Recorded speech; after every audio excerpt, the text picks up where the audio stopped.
안녕하세요. 여차. 저차입니다. 저희가 오늘은 스튜디오에서 인사를 드리는데요. 무엇을 할지는 우리 아차님이 소개해 주시겠습니다. 안녕하세요. 여차저차의 아차 서정함 아나운서입니다. 자, 새해가 되면 우리 차 좋아하시는 분들은 기대되는 게 하나 있죠. 과연 내년에는 어떤 차들이 나올지 굉장히 궁금해하실 텐데요. 자, 그래서 오늘은 2024년 어떤 차가 출시가 되는지 하나하나 모아서 싹 다 알려드리도록 하겠습니다. 자, 오늘 첫 번째 차는 현대 스테디셀러 SUV 투싼입니다. 네, 먼저 투싼 페이스리프트입니다. 원래 2024년에 출시될 예정이었는데 벌써 출시가 되어버렸죠? 예, 2주쯤 됐어요. 지금 촬영 시점으로 2주쯤 됐고요. 출시한 지가. 이게 원래 준준형 SUV잖아요. 네. 그래서 사회 초년생들도 많이 타고 시니어분들도 타고 이게 그냥 패밀리카로도 타는 그런 느낌인데 가격 인상이 조금 있었습니다. 그래요? 얼마나 올랐죠? 2,700에서 3,500만 원 정도로 올랐고 이게 기존에는 계기판에서 내비게이션이 분리되어 있었는데 이번에는 이게 내부 콘솔 쪽이 더욱 깔끔해졌습니다. 이게 일체화된 파노라믹 커브드 디스플레이가 들어갈 예정이거든요. 그리고 예전에는 좀 시끄러웠었어요. 이번에는 흡차 감지가 들어가서 소음 부분도 되게 조용해졌다고 하고요. 그리고 또 변속 충격도 없이 부드러워지고 승차감도 많이 부드러워진 편이다. 그리고 여러분이 보실 수 있는 마지막 한정판 뭐가 안정이죠? 엔진입니다. 아, 엔진 요즘 이제- 내연기관 차가 네, 이제 별로 전기차 없으니까. 시대가 오고 있기 때문에 이제 음. 엔진은 마지막으로 볼 수 있는. 야, 그러면 희소성이 있네요. 응? 그리고 또 이게 이번에도 DCT를 활용을 했다 해서 많은 분들이 싫어하고 있습니다. 그리고 또 방향등이 하단에 있습니다. 제발 방향 지시등을 위에다가 좀 달아라. 뒤에 쫓아가는 사람들은 짜증이 난다. 그럼요, 도대체 그럼요. 어떤 대가리가 이걸 이렇게 뭐? 쓴 거냐? 이렇게 얘기를 하시는 분들이 되게 많습니다. 하지만 차주들은 상관이 없다. 그게 근데 디자인적으로는 조금 더 뭔가 깔끔한 이미지가 줄 수 있죠. 예쁠 수 있지. 자, 2024년 신형 투싼. 나는 기대한다 안 한다? 하나, 둘, 셋. 한다.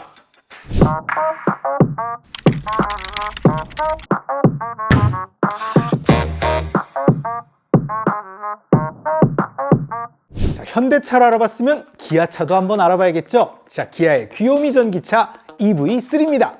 EV3는 이제 기아가 내년에 출시할 전기차인데 이게 소형 SUV 전기차거든요. 경차보다 큰가요? 그 크기 정도로 보시면 돼요. 제가 이거 이제 공개하는 자리에 실제 갔었는데 EV3는 소형 SUV니까 뭐 경차급이라 보시면 될 것 같아요. SUV 중에서는.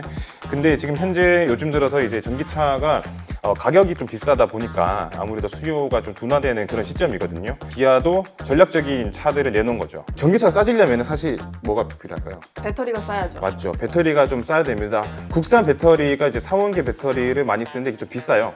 주행 거리는 되게 길게 나오는데 좀 비싸다는 단점이 있고 대신 LFP 배터리가 있어요. 보통 중국에서 많이 만드는 건데 가격이 좀 싼 편입니다. 그리고 대신에 좀 단점이라 하면 주행 거리가 짧아요. 얼마 정도 할 거예요? 지금 EV9 같은 경우에는 1억까지 가거든요. 보조금 받고 뭐해서 하면은 할인해서 7천만 원 정도인데 요거는 그 절반이 안 되나 3천만 원? 오! 그럼 보조금까지 받으면 2천 중반대에 형성될 걸로 예상됩니다. 오, 가격 메리트가 있네요. 그렇죠. 그게 제일 큰 메리트예요. 거기에다가 유류비가 안 드니까 괜찮겠네요. 자, 그러면 EV3 기대가 된다? 안 된다? 하나, 둘, 셋! 기대된다! 안 됩니다.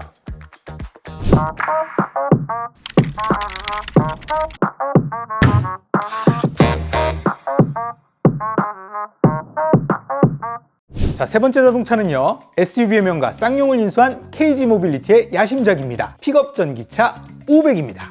500은 토레스 전기차를 기반으로 한 콘셉트 차량이죠. 이게 픽업 트럭이에요. 픽업 트럭.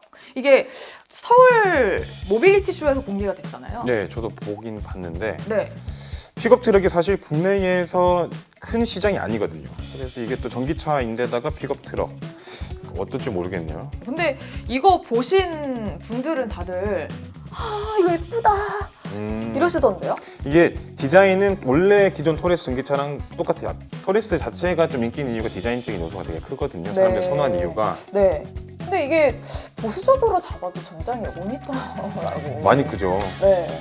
픽업 트럭이라는 자체가 좀 실용적인 측면을 추구를 하는 거잖아요. 네. 그리고 북미 시장에서 보통 픽업 트럭들이 좀 잘 팔리는데 북미는 자기 집마다 다 차고가 있단 말이죠. 네. 아, 그러니까- 주차가 문제겠다. 아파트에 거주하는 그 소비자들한테 이게 과연 실용적으로 다가갈 수 있을까라는 고민이 들어요. 이게 쌍용을 이끌어가고 있는 사실 500이란 말이에요. LFP 배터리를 탑재해서 주행 거리가 1회 충전 시 320km란 말이죠. 네. 서울에서 부산 또 못 가는 거리거든요, 사실. 네, 네. 근데 이게 상용차로서, 그러니까 픽업 트럭을 이제 뭐 화물 장사하시는 분들이나 네. 이런 분들이 쓰기에는 주행 거리가 너무 작죠. 하지만 예쁘다. 예쁜 게 장점이 있다. 네. 가격대도 그렇게 비싸진 않다. 요즘에는 또 픽업 트럭 패밀리카처럼 쓰시는 분도 있으니까. 근데 이게 도심에서 다니는 전기차 같은 경우에는 어쨌든 간에 인프라, 충전 인프라가 돼 있으니까 좀 손쉽게 충전을 할 수 있지만은 픽업 트럭 같은 걸 쓰는 분들 같은 경우에 어쨌든 도심보다는 외곽으로 나가는 분들이 많을 테고 픽업 트럭 플러스 전기차이다라는 게 사실 제가 생각할 때 좀 도전적이다. 자. 새로운 영역이 좀 도전적이다는 생각이 듭니다. 자, 그래요. 자, 그러면 500 기대가 된다 안 된다? 하나, 둘, 셋.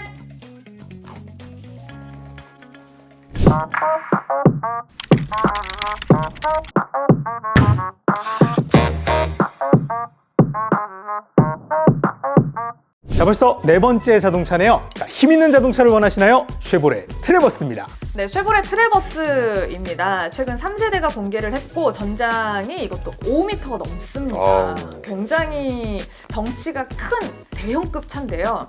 정통 SUV 형상을 가졌습니다. 이것도 5천만 원 후반 시작을 예상을 하고 있습니다. 이게 멋진 디자인, 확실히 달라진 실내 공간, 그래서 신형 트레버스를 기다리시는 분들이 굉장히 많은데요. 이게 오프로드 트림이기도 합니다. 또 되게 유명한 게 Z71이지 않습니까? 오프로드?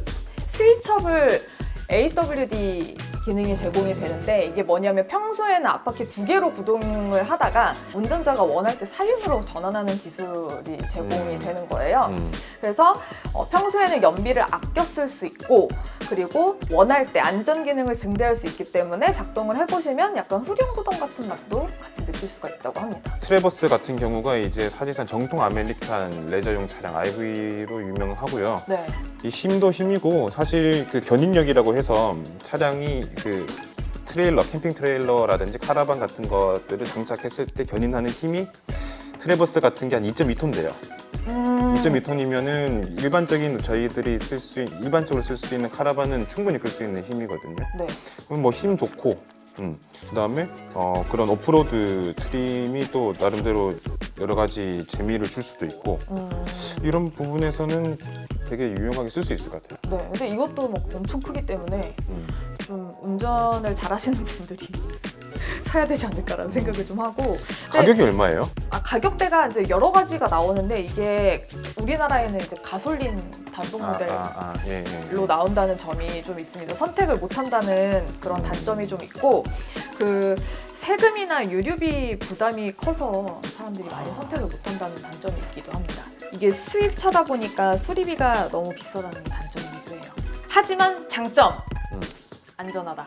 안전하다. 그래서 뭐 안전한 건 쉐보레가 아니냐, 차 튼튼하기로 유명하지 않냐, 뭐 이런 얘기를 많이들 합니다. 자, 2024년 트레버스 기대한다 안 한다? 하나, 둘, 셋! 기대한다! 오.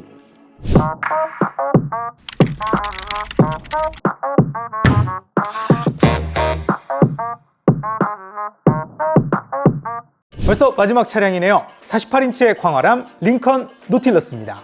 노틸러스는 사실 링컨 코리아의 대표 중형 SUV라고 보시면 돼요. 그리고 실제로 많이 팔리기도 했었거든요. 이번에 이제 4년 만에 풀체인지로 나왔고 이것도 출시가 됐어요.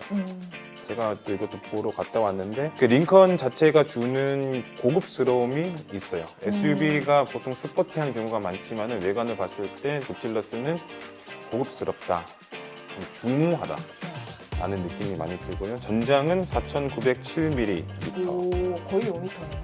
이전 세대보다는 8cm 정도 더 길어졌습니다. 그리고 253마력, 발휘하고 있고요. 이게 요즘에 좀 차량들의 트렌드가 그런데 외관에도 신경을 쓰지만 실내 분위기에도 되게 많이 신경을 써요. 신형 노틸러스 같은 경우에는 마찬가지로 내부에 그 파노라믹 형식의 디스플레이가 장착이 됩니다. 왼쪽 끝에서 오른쪽 끝까지 전면에 길게 들어가요. 실제로 제가 봤을 때 이게 운전을 할 때도 마찬가지겠지만은 탁 트인 시야감이 있거든요. 안전 운전에 그런 시선에 도움을 주는 거고요. 이번에 링컨 코리아가 이 노틸러스를 내놓으면서 한국 시장에서의 좀 저조해진 점유율을 좀 반등하겠다.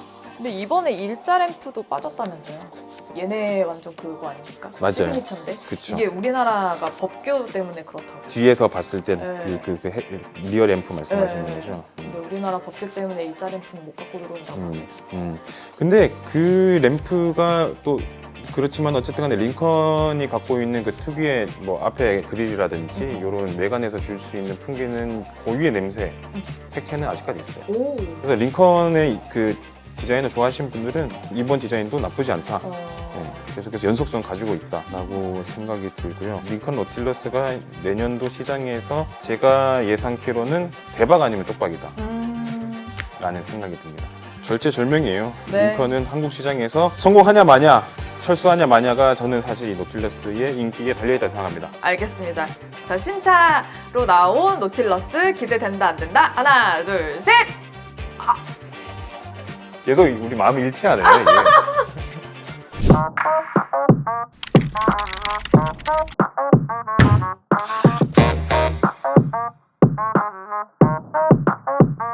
저희가 치밀하게 분석하고 조사해서 꼽아드렸습니다. 물론 사바사, 차바차라서 동의하지 않으시는 분들도 있겠지만요. 2024년 신차를 구매하실 때 꼭 도움이 되셨으면 좋겠습니다. 자, 올 한 해 여차저차를 사랑해주셔서 감사하고요. 2024년에도 변함없이 쉽고 재밌게 차를 리뷰해드리도록 하겠습니다.